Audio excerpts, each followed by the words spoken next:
네, 반갑습니다. 리얼 미국 주식입니다. 오늘 리얼 미국 주식은 엔비디아, 테슬라 이때 매수 들어갑니다. 우리가 엔비디아, 테슬라를 바닥에서 산다고 한다면 어디에 살지 저도 어느 정도 정해놨습니다. 그 어느 구간인지 오늘 알려드리니까 영상 끝까지 꼭 시청해 주시고요. 여러분들 댓글 하나하나에 힘을 얻고 있습니다. 댓글 많이 달아주시면 감사하겠고, 그리고 여러분들이 좀 최신 미국 정보나 뉴스를 어디서 봐야 되는지 모르겠다 하시는 분들이 많습니다. 그래서 저희가 같이 보는 뉴스나 정보들을 이 무료 텔레그램에서 나눠드리고 있습니다. 그래서 이 텔레그램에 무료 접속을 하시면 저희가 이렇게 이 최신 정보들을 뉴스랑 해서 현재 나온 트위터 내용들까지 다 정리를 해서 같이 나누고 있으니까 이 내용들 받고 싶다 하시면 무료 텔레그램 꼭 입장을 하셔라. 그리고 증시가 좀 고점이냐 저점이냐를 판단할 수 있는 지표랑 보는 법까지 정리를 해놨으니까 들어와서 모두 같이 참여해서 확인하시면 좋을 것 같습니다. 그럼 오늘 저희 리얼 미국 주식 바로 시작하겠습니다. 엔비디아, 테슬라 언제 매수를 들어가야 하는가 인 부분인데, 최근에 조금 이슈가 많습니다. 캐나다와 미국과의 관계고요. 최근에 캐나다 총리가 미국과의 기존 관계는 이제 끝났다라고 좀 자극적인 발언을 했고요. 미국은 더 이상 신뢰할 수 있는 파트너가 아니다. 과거로 되돌아갈 수는 없다. 도널드 트럼프 미국 대통령이 수입 자동차에 대한 25% 관세를 부과하기로 했다라는 거에 따른 대답이다라고 보시면 됩니다. 그러니까 이거는 그냥 우리를 배신한 행동이고, 우리도 이거에 대해서 기존의 관계를 유지할 수는 없을 것 같다, 이렇게 좀 얘기를 한 거죠. 캐나다는 총 수출의 약 75%가 미국으로 향할 만큼 미국 의존도가 높습니다. 당연히 가깝기 때문에 가기도 좋겠죠. 그러다 보니까 지금 이거는 거의 뒤통수를 맞고 좀 배신당했다라는 생각이 강한 겁니다. 그래서 상호관세 윤곽이 드러나는 대로 캐나다 역시 대응한 보복관세 방침을 아마 구체화할 걸로 전망이 됩니다. 그래서 아마 캐나다도 미국이랑 이 전면전을 할 가능성이 매우 높다라고 보고 있는 거죠. 근데 이 트럼프 같은 경우에는 지금 이렇게 여기저기랑 싸우고 다니면 이걸 어떻게 해결할까? 해결이 가능할까에 대해서 사실 종잡을 수가 없습니다. 그래서 그 종잡을 수 없는 걸 오늘 기준을 한번 세워보려고 합니다. 뭘로 세워보려고 하냐라고 한다면 바로 트럼프와 레이건 대통령이라고 보시면 될 것 같아요. 1980년에 당선된 로널드 레이건은 1989년 백악관을 나올 때까지 막강한 미국의 80년대를 상징을 합니다. 그래서 미국이 정말 잘 살고 최고였다 한다면 보통 대부분이 이 로널드 레이건 시대를 떠올린다라는 거예요. 향수가 있다라고 보시면 될 것 같습니다. 그래서 실제로 트럼프가 2016년 대선에 나올 때 무슨 얘기를 했냐? 지금 똑같죠. 마가 같은 건데 Let's make American great again입니다. 그러니까 지금의 마가가 2016부터 나온 겁니다. 미국을 다시 위대하게라는 말이죠. 근데 이 마가라는 이 멘트가 어디서 나온 거냐면 로널드 레이건의 선거운동 구호를 그대로 쓴 겁니다. 그러니까 이거를 트럼프가 만든 게 아니라 과거 레이건 대통령이 쓰던 멘트를 그대로 가져다 썼다라는 거죠. 사실 이런 부분에서도 어느 정도 레이건 대통령의 길을 좀 표방하고 있다라고 볼 수가 있는데, 실제 트럼프와 레이건 모두 외국산 자동차 부품에 대한 전면적 관세 부과를 결정하면서 법적 근거로 무역확장법 232조를 꺼내 들었습니다.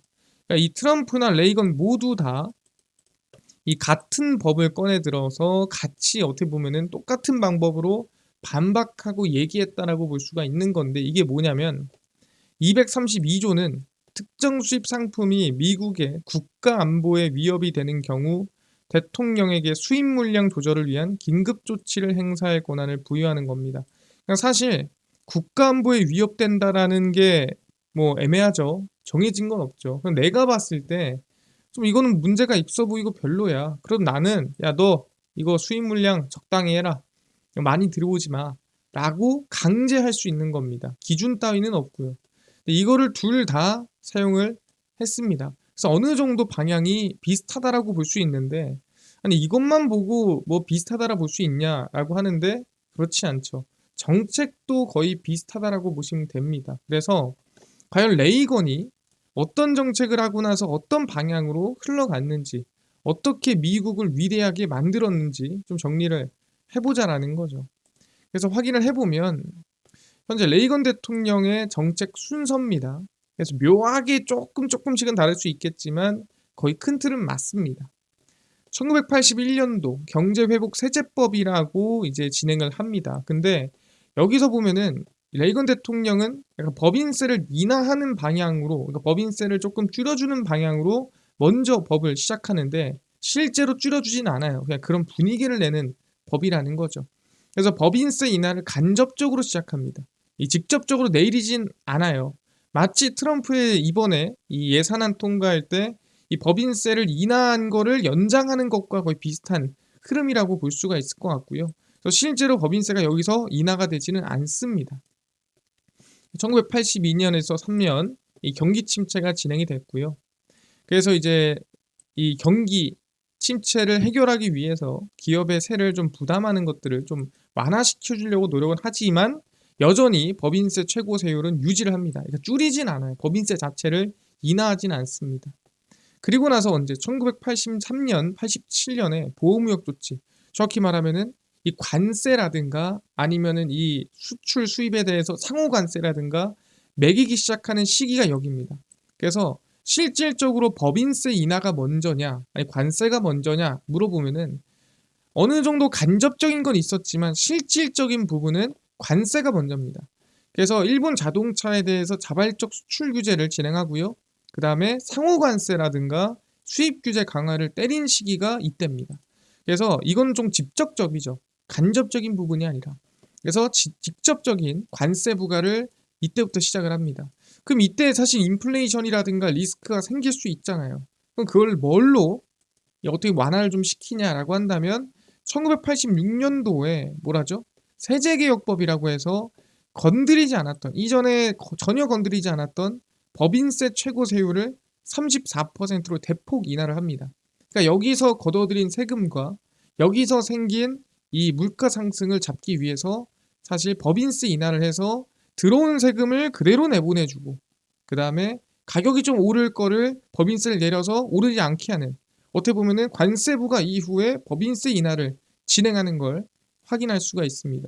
당연히 뭐 그 안에서 계속 무역 마찰이 진행이 되겠지만 실질적으로 이런 이 보호무역 조치를 함으로써 생길 만한 부작용들을 법인세 인하로 해소시켜줬다라고 볼 수가 있는 겁니다. 근데 사실 이 방향성을 보면은 현재 트럼프의 정책과 상당히 비슷하거든요. 그러다 보니까 지금 어디까지 왔죠? 경제회복세제법까지 온 겁니다. 왜? 이번에 법인세 인하한 수준을 연장하는 방향으로 갔죠. 그 다음 뭡니까? 지금 관세를 부과하고 있어요. 여기입니다. 그럼 관세를 부과하고 나서 뭐 한다고 했죠? 그 다음 법인세 인하를 할 가능성이 높다라고 얘기하는 겁니다. 그래서 트럼프도 아마 이번에 관세 부과한 거에 대해서 어느 정도 절충하기 위해서 아마 법인세 인하할 가능성이 높다라는 거죠. 그래서 결론을 내자면 관세 부과 리스크를 법인세 인하로 방어 가능합니다. 관세를 부과한다는 건 뭐예요? 세금이 늘어난다는 뜻입니다. 그러니까 버는 돈이 늘어나면 그 버는 돈을 그냥 차곡차곡 쌓아놓겠다는 게 아니고 늘어난 세금으로 법인세를 인하해서 그 세금으로 어떻게 보면 치환하겠다라는 거죠. 관세로 올라간 물가는 법인세 인하를 통해 조정이 가능합니다. 세금을 덜 걷으니까 사실 이 물품 가격을 굳이 크게 안 올릴 수 있다라는 거예요. 상승에는 아마 이 물가 상승에 큰 영향을 주지 않을 거라고 전망을 하고 이미 레이건 대통령 때 진행을 했었죠.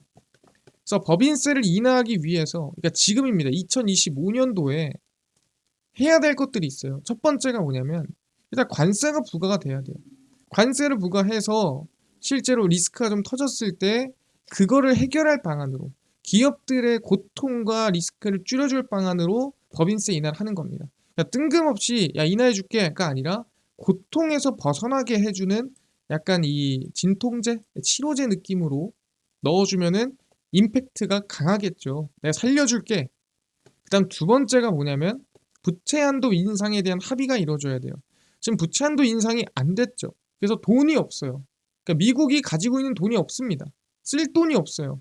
근데 인하가 될까요? 안 되겠죠. 그때까지 못 합니다. 그래서 일단 부채 한도 인상이 이루어져야 돼요. 이게 이루어져야 법인세 인하를 할 만한 분위기라든가 가능성이 생긴다.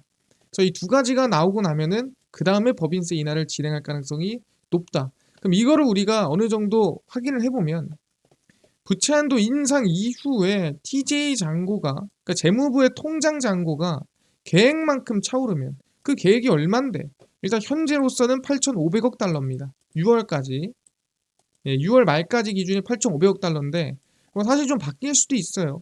계획만큼 차오르면 법인세 인하 가능성이 있는 거죠. 왜? 이제 돈이 좀 여유가 생기니까. 일단 이거 채우고 나서 그 다음에 인하 될 것 같고요. 그래서 아마 법인세 인하 전망 시기는 언제냐면 빠르면 5월이고 늦으면 한 6월쯤 언급이라든가 흐름이 나오지 않을까 전망을 합니다. 그래서 시장 저점이 언제 나오냐면 개인적으로 한 4월에서 5월로 지금 현재로는 전망하고 있어요. 왜냐면 부채 한도 인상은 분명 4, 5월 안에 나올 거예요. 그럼 4, 5월에 나오면 그때 또 잔고 채운다고 시장이 밀릴 겁니다. 제가 봤을 땐 그때가 저점이에요. 그 시기는 빠르면 4월, 늦으면 5월입니다. 그래서 여러분들이 매수에 좀 자극적으로 적극적으로 들어가기 원한다라고 한다면 저는 부채 한도 인상이 언제 나오는지 저랑 같이 4월, 5월에 확인하다가 저랑 같이 매수를 들어가는 게 맞지 않나 생각을 합니다. 그래서 5, 6월쯤에는 제가 법인세 인상이 나올 가능성이 있다고 하지만 이건 조금 미뤄질 수 있어요. 하지만 우리의 계획을 짜놓고 그 계획을 맞춰서 어떤 뉴스나 이슈가 나옴에 따라 실시간으로 그냥 확인하면서 대응하면 되는 문제다. 우리가 무조건 명확하게 점쟁이처럼 맞출 필요가 없어요. 왜? 계획을 해놓고 조금씩 수정하면 됩니다. 왜? 순서는 맞으니까. 시기만 조금 달라질 뿐이지 순서는 달라지지 않습니다. 그래서 우리 충분히 이 어느 구간의 매수를 적극적으로 들어가야 될지 말씀을 드리고요. 그럼 지금 과연 이 TJ 잔고가 얼만데 그러냐 이걸 확인해 봐야 됩니다. 그래서 일단 TJ 잔고입니다. 3월 26일 기준이고요. 보시면은 3,150억 달러입니다. 평균 얼마라고? 평균 7천억 달러쯤 있다고 치겠습니다. 평균쯤 이 정도 돼요. 지금 얼마예요? 3,150억 달러입니다. 여러분들 통장에 원래 500만 원씩 있어야 되는데 지금 250만 원 있는 거예요. 근데 중요한 건 뭐다? 지금 여러분들은 돈을 안 벌고 있어요. 계속 돈을 쓰기만 하는 겁니다. 그런 상태가 지금 미국의 TJ 잔고 상태예요. 들어오는 돈은 없는데 쓰고만 있는 상태입니다. 그러니까 지금 위험해 안 위험해? 곧 있으면 잔고 바닥을 보이겠죠. 잔고 바닥을 보이면 디폴트입니다. 그래서 아마 4월에 세금이 들어오긴 하겠죠. 하겠지만 그래도 위험한 상황이에요. 지금은. 그래서 이걸로 인해서 사실 시장에 큰 등락이 한번 나올 수 있다라고 얘기를 하는 겁니다. 어떻게든 3,830억, 3,610억, 3,850억 버티고 있었는데 4천억 깨지고 이제는 3천억도 깨질 위기에 봉착해 있다. 그래서 이걸로 인해서 시장이 한 번 더 흔들릴 수 있어요.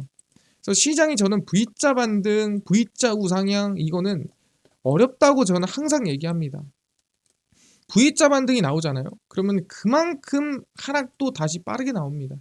차라리 증시는 완만하게 반등하고 상승하는 게 튼튼하게 더 큰 상승을 만들어낼 수 있습니다. 그러니까 마음이 급하다고 빠르게 반등을 원하면 안 된다 말씀드리고요. 영래포가 계속 올라가죠. 왜 올라갈까요?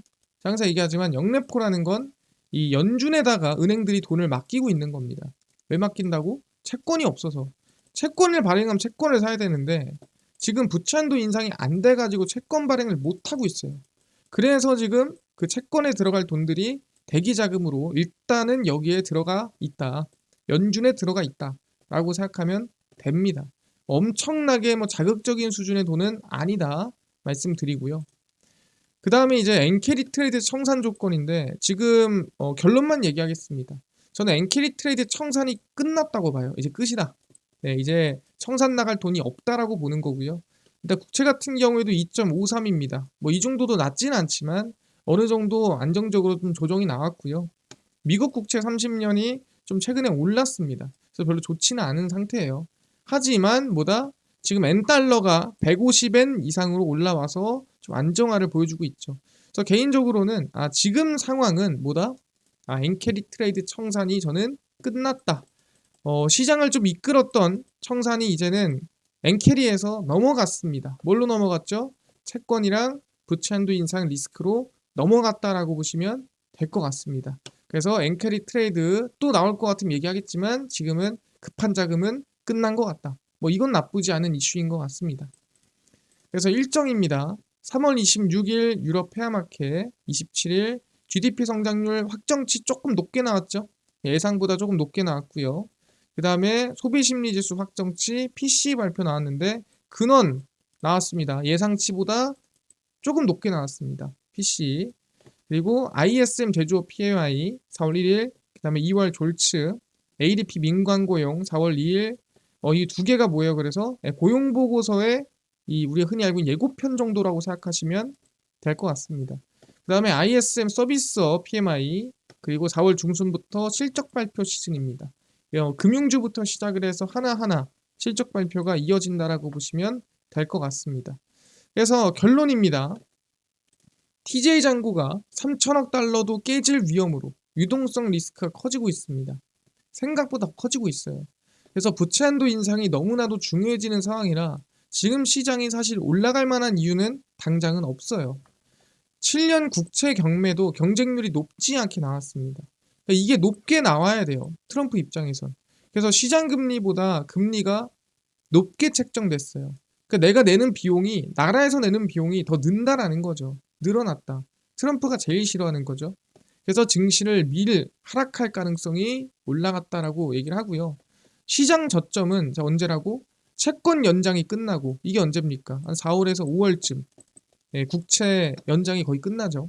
그 다음에 부채 한도 인상 협상이 끝나야 이것 또한 5월쯤 관세 이후 유동성 공급할 상황이 형성이 됩니다. 이 정도는 그러니까 TJ 잔고 정도는 채워놓은 상황이 만들어져야 어느 정도 여유 있게 법인세 인하를 언제 할까 고민해 볼 수 있어요. 근데 채권 연장도 안 끝나고 부채 한도 인상 협상도 안 끝나면 법인세 인하는 생각도 못 해요. 그래서 4월, 5월이 아마 저점이 되지 않을까 저는 생각을 하고요. 이 구간은 제가 실시간으로 계속 체크하면서 올려드릴 테니까 저랑 같이 간다는 방향으로 생각하시면 될 것 같고 아직은 저는 V자 반등이 나올 때는 아니다. 왜? 올라가 버리면 지금 채권 연장 한참 하는데 이자 많이 내야 돼요. 트럼프가 제일 싫어하는 겁니다.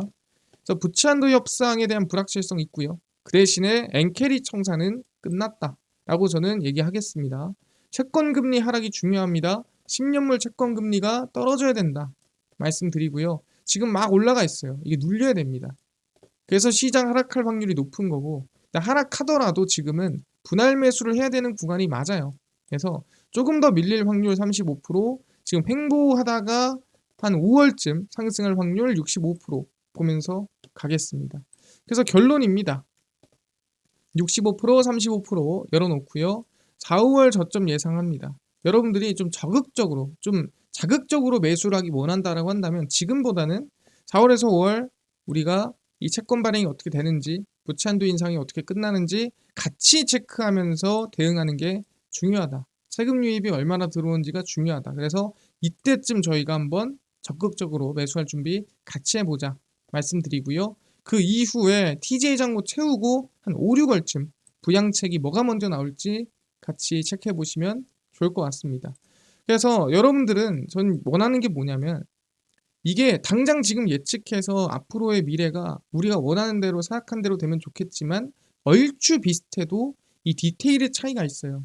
그래서 수금일 저녁 10시마다 와서 여러분들은 이 타이밍 분석을 매번 보셔라 말씀드리고요. 그 안에서 실시간으로 미국에 어떤 뉴스가 나오고 어떤 정보가 올라오는지 궁금하면 저희가 무료 텔레그램 올려놨거든요. 그냥 저희랑 같이 공부한다는 생각으로 그냥 텔레그램 접속하시면 될 것 같아요. 그럼 제가 실제로 공부하는 내용들을 같이 올립니다. 지금 어떤 뉴스가 올라오고 어떤 정보가 올라오고 최근에 미국의 어떤 실시간 뉴스가 정리돼서 올라오는지 같이 공유하거든요. 여러분들도 그냥 같이 보시면 돼요. 올라오는 거 실시간으로. 그래서 지금 현재 1134분이 참여했으니까 여러분들도 모두 참여하시면 좋을 것 같습니다. 저희 리얼 미국 주식 여러분들 사랑으로 커갑니다. 댓글 많이 달아주시고요. 유튜브 구독, 영상 좋아요 부탁드리겠습니다. 그래서 오늘 영상 여기서 마무리하고 다음번에 더 좋은 영상으로 찾아뵙도록 하겠습니다. 감사합니다.